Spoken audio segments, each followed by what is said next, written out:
15 avril 1801. Un décret du premier consul Bonaparte projette de relier par un pont le Louvre, devenu Palais des Arts, au Collège des Quatre Nations, futur Institut de France. Il sera le premier pont métallique en France, construit de 1802 à 1804.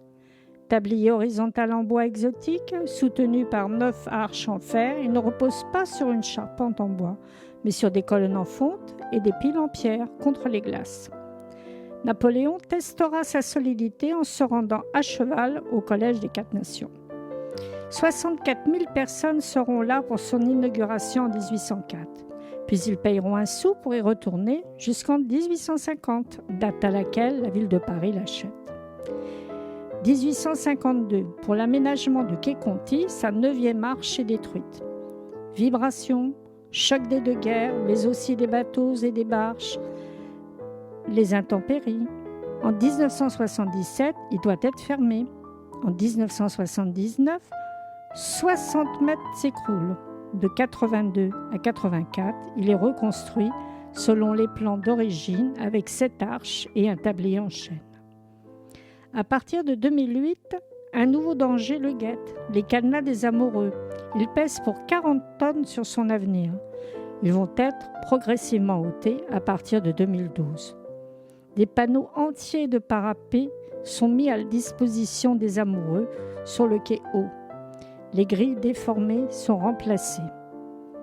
Et une exposition temporaire de street art va pouvoir s'installer en attendant. Et pendant plusieurs mois, avant que des panneaux de verre ne remplacent les derniers panneaux de cadenas. La passerelle attire les artistes de toutes les disciplines, musiciens, sculpteurs, graffeurs. Après Ousmane Sow, en 1999, c'est Daniel Ourdet qui va installer sa passerelle enchantée en 2016. Il nous offre un univers inspiré de la mythologie. Cet arbre de métal poli de 4,50 m de haut que le vent fait osciller.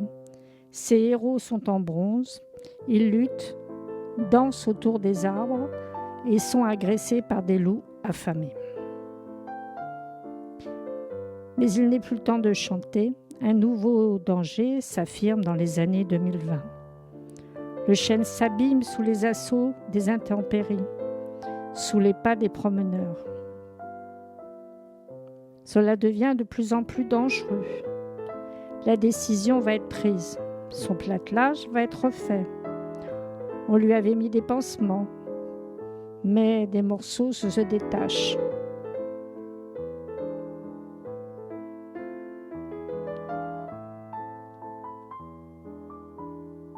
Les travaux se déroulent d'avril à août 2023. Ils se font en 2 temps, un côté à la fois, laissant l'autre à la circulation des piétons. Le pont ne sera pas fermé. Un nouveau bois a été choisi, du bilinga ou badi. 1600 m² ont été livrés progressivement.